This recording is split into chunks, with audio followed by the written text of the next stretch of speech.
Thank you, Peter.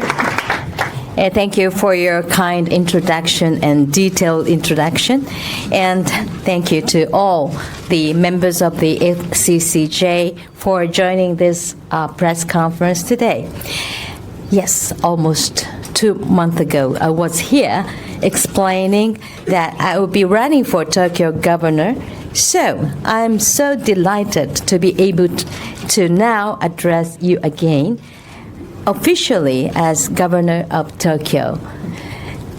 I chose to run for the governor out of a desire to improve Tokyo and make it a place that women and men, children and elderly, those with disabilities and visitors from abroad would find easier to live and work in. I want to make it a truly world-class city.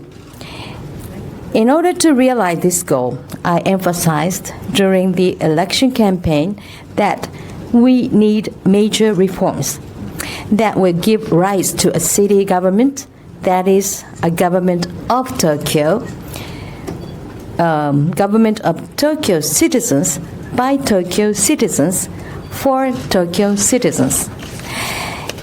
As you know, that I entered the election completely as my own. In other words, I have no endorsement by, political parties. But I was elected with the support of nearly 3 million citizens. I think many people were calling for reform and voted for me, expecting leadership to restore trust in the city government. My circumstances have completely changed in the last 2 months. As Tokyo governor, I now find myself responsible for 13.6 million citizens and for the Tokyo 2020 Olympic and Paralympic Games, which will soon draw the attention of people from all over the world. Today, I'd like to take this opportunity to share with you my core principles, which have remained unchanged throughout my campaign, and to expand on how I intend to fulfill the promises I made to the citizens of Tokyo. My key policy as Tokyo governor is to implement major reforms that will put the citizens of Tokyo first. I want to make good on this pledge and intend to push swiftly ahead with these reforms after deciding our priorities. The trust of Tokyo citizens in their city government is essential in order to tackle all the challenges that have steadily accumulated here. However, the city government has been losing the trust due to a recent succession of issues, unfortunately. Reform and greater transparency are what the citizens of Tokyo need most now, and I think that's why so many of them supported me. Rather than continuing the previous policies, what I will do is lead reforms. These reforms are not a goal in themselves, but a step toward putting Tokyo citizens first. Creating a transparent Tokyo metropolitan government is my main goal. Public information disclosure is the first step to improving its transparency. I want to create two-way communication where we talk openly with Tokyo citizens about city government affairs, and on occasion invite frank feedback from third-party observers, as I believe this is the way to run a city government that puts its citizens first. To this end, I will establish and lead a new initiative responsible for scrutinizing the role, organization, and budget of the city government and affiliated organizations with input from outside parties, and I will focus on efficiency, transparency, and clear results. Furthermore, once a reform plan has been drafted, I will formulate sweeping policies not limited to reforming daily work, but extending the restructuring organizations, reviewing management models, and injecting additional investment where necessary. Under this new initiative, I have set up 2 special teams to improve public information disclosure, both structurally and on an individual project basis. The first team will evaluate the current information disclosure procedures and determine what improvements are required to achieve due process. The second team will examine the bidding process and the budget for the Tokyo 2020 Olympic and Paralympic Games.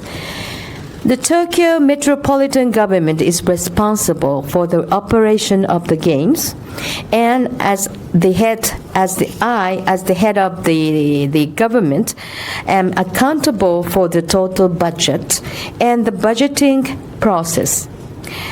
I will share the result of this investigation via an interim report ahead of the September meeting of the Tokyo Metropolitan Assembly. These measures are aimed at increasing the transparency of the city government so that I hope it can quickly regain the trust of Tokyo's citizens. Creating a city government that can get the best out of the games requires buy-in from the citizens of Tokyo. For the last 24 years, I have approached public policy making based on my political principles of great causes and empathy. As you know, I was elected as a member of parliament for 24 years, almost a quarter century, a long time. Effectively implementing new policies requires citizens to understand their aim. However, worthy the cause, I know from experience that government policy will not be effective unless you have the buy-in and support of the public. A good example, maybe I quoted this last time when I was invited here. Once again, a good example is the cool-based policy I formulated during my term as Minister of the Environment. And in order to combat global warming, I suggested that workers simply take off their ties and jackets during the hot summers, and an idea that was well received by the public and by all of you here. I will continue to proactively promote progressive policies for the city of Tokyo without being tethered to the status quo, and as I did with Kubis, solicit the empathy of Tokyo citizens or support of Tokyo citizens for these great causes. The challenges Tokyo faces have not suddenly changed just because there is a new governor. But it is now my duty to carefully prioritize and implement effective solutions to combat these challenges. The previous governor created a long-term plan for this city, and in addition to this, we are currently preparing a shorter 4-year plan containing policies aimed at addressing a number of urgent challenges before 2020. I will make every effort to effectively implement reform while strengthening the foundation to support even greater development after 2020. We hope to announce this plan formally by the end of the year, but I'd like to take this opportunity today to share our approach with you. During my election campaign, I said that I wanted to create a new Tokyo that is 3 cities in one. I want Tokyo to be a safe city for citizens and visitors alike, a diverse city where everyone belongs, and a smart city which drives future growth. These three new cities are important pillars of my new plan. The safe city is one where people feel at ease and secure. A Tokyo that is more resilient to threats such as terrorism or natural disasters, including typhoon. I'm from Kyoto Prefecture originally and experienced firsthand the damage from the 1995 Great Hanshin earthquake. In the Nagata district of Kobe City, ambulances and the tracks and fire trucks were unable to enter the maze of small streets which had existed since the last war, and were obstructed by telephone and electricity poles that had tilted or fallen during the earthquake. I strongly feel that we must avoid a similar situation arising here in Tokyo. To this end, I'm promoting the construction of homes and buildings that are more resilient to earthquakes and fires, but as I mentioned here on a previous occasion, I am also determined to rid Tokyo of those utility poles to help improve emergency access. Some may think this is just for aesthetic reasons, but it is actually more a matter of disaster prevention and safety. I have already instructed our teams to study ways to effectively bury these lines, and also to ensure that new poles are installed along city streets. By leveraging my political experience and gaining the support of the citizens of Tokyo for this great cause, I will implement these plans for disaster prevention, securing better street access, and beautification of the cityscape. The second city I envision is a diverse city. I want to create a Tokyo where women and men, children and elderly, and visitors from abroad, and those with disabilities are able to live their lives in their own way. Addressing our aging population is a pressing challenge for all Japan, but especially so in Tokyo. More and more elderly people want to spend the remainder of their days living the way they want in an area they are used to, which means higher demand for home care. We already have a regional care system that provides integrated residence, medical care, and living support, but I want to further refine this to make it easier to use. I also plan to secure more facilities and improve pay for care workers to help cope with the expected rise in the number of elderly people, and to also provide improved care for those with disabilities. Next is to urgently create an environment in which women can balance their work and family lives. With the aging population in Tokyo, the reality is that the cities cannot function without women playing a larger role. It is not fair that women are forced to choose between work and having children. This is unfair. We urgently need to find ways to address this situation. Taking the example of the Tokyo government office itself, I think I can say that the way has been paved for women. 1/3 of our employees are women, and women make up 18% of the management positions, which is higher than the average of the national government. Having said that, the number is still low compared to other countries, and I'd like to increase it. And I feel proud that I have always led the active participation of women in the workforce in Japan, and I will continue to support this movement. With regard to our waiting list for nurseries, 待機児童, we are preparing a supplementary budget to submit to the September meeting of the Tokyo Metropolitan Assembly. In order to reduce the waiting list of 8,400 children to almost zero, we will need to secure promises and improve pay for nursery teachers. We are currently looking at what scale of budget would be possible, but we'll do our best to achieve clear results. I believe that addressing the shortcoming in our child care system will be the breakthrough that brings more women into the workplace. In addition, it will help spread a better work-life balance, or, as I prefer, life-work balance, not work-life balance. Work-life first and then work balance. This is what I always use the term. Life-work balance and acceptance of different lifestyles, such as raising children or caring for others.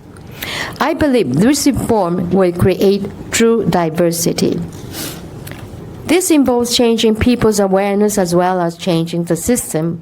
For example, although we already have measures in place to support families for child care and nursing care, but these are not yet to a standard that resonates with Tokyo citizens, meaning a large number of women still leave work to raise children or care for others. I intend to elicit and foster people empathy or support or understanding, realize real diversity, and spread this from Tokyo to the rest of Japan. I want to achieve a better life-work balance, starting with the elimination of overtime for Tokyo government office employees. They are lucky. As one area of major reform in Tokyo, I will promote a culture where both men and women can work more comfortably and efficiently. The third of my envisioned cities is a smart city that will help generate future growth. Using leading-edge technology, I want to be smart. And pursue environmental and economic strategies, both of which will be sustainable. I aim to make Tokyo an environmental leader, a city that creates new businesses, developing environmental solutions, and encourages technological innovation to help revitalize the economy. I therefore plan to promote energy-saving measures, such as the more dynamic introduction of LED bulbs lighting, as well as diversified energy sources such as renewable energy, including solar and thermal power, and hydrogen energy. And in the event of disaster, the battery in a hydrogen-fueled car can create enough energy to meet the electricity needs of a whole household. In addition, I want to assist the spread of eco houses, which use renewable energy technology. And for your information, my house at Ecoda area in Nerima Ward is theoretically zero CO2 emission by using solar power generator, dual glasses with argon gas in between, LED lights, and many other technologies. I named my humble house as Ecoda House, named after the area. Actually, I found the sites in Ecoda area only because I want to put the name as Ecoda House, and it is really Ecoda House, and TEPCO is my good consumer.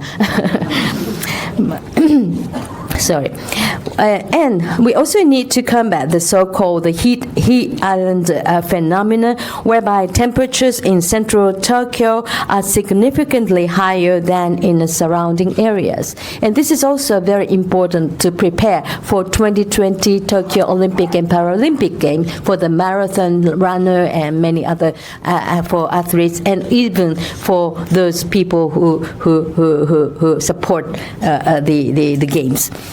Secondly, I want to stimulate the economy by simply making Tokyo more open to the world and implement measures that allow Tokyo to regain its place as the #1 financial city in Asia. Such measures include using the special zone system to stimulate Tokyo's financial market and attracting more fintech firms. I will also make Tokyo a more attractive city for business in general by supporting new businesses, large and small. I want Tokyo to be known as a place where businesses succeed because they are in Tokyo. On August 21st, I attended the closing ceremony of the Rio Olympics and received the Olympic flag from the mayor of Rio. As you saw, I was wearing a kimono on the night, but I had actually considered wearing a Hello Kitty costume to compete with Mario. Before heading to Brazil, I had prepared myself for the handover of what I was told would be a very heavy flag. But upon receiving it in that packed stadium with the world watching, I realized that the responsibility that comes with being the leader of the next host city felt much heavier than the flag itself. At that moment, I resolved that as Tokyo governor, I would provide the ultimate stage for athletes and spectators to enjoy the Tokyo 2020 Olympic and Paralympic Games. Since I was the Minister of the Environment, I have been promoting the 3R initiative: reduce material or even the cost, reduce, reuse, and recycle. This is the 3Rs. The 3R initiative was included in the official document of the G8 Glen Eagles Summit held in England in 2005. And in Japanese, these 3Rs can be summarized in one word: もったいない. What a waste. I want to make the 2020 Games where the term もったいない is known all around the world. Looking beyond 2020, I want to use the Games as based upon which to create a Tokyo that will meet the desires and dreams of its people. It's one more reason for me to apply my problem-solving capabilities, if I have, and perseverance to achieve major reforms in Tokyo, just as Ichiro recently became the first Japanese baseball player to achieve 3,000 hits. I want to continuously put hits on the scoreboards one by one as we move to build the 3 new cities of Tokyo: safe city, diverse city, and smart city. I'm fortunate enough to be the first female Tokyo governor, but this brings with it with great challenges. Hillary Clinton used the expression of glass ceiling to describe the difficulty that women face in the world of business and politics, but I think of it more as a steel ceiling in this country, or iron ceiling in this country. But my time working at the national government level showed me that the key to breaking through this steel or iron ceiling is perseverance. And this allowed me to demonstrate my political leadership. going forward, this experience is something I intend to make full use of as governor of the Tokyo Metropolitan Government. Thank you very much for your time.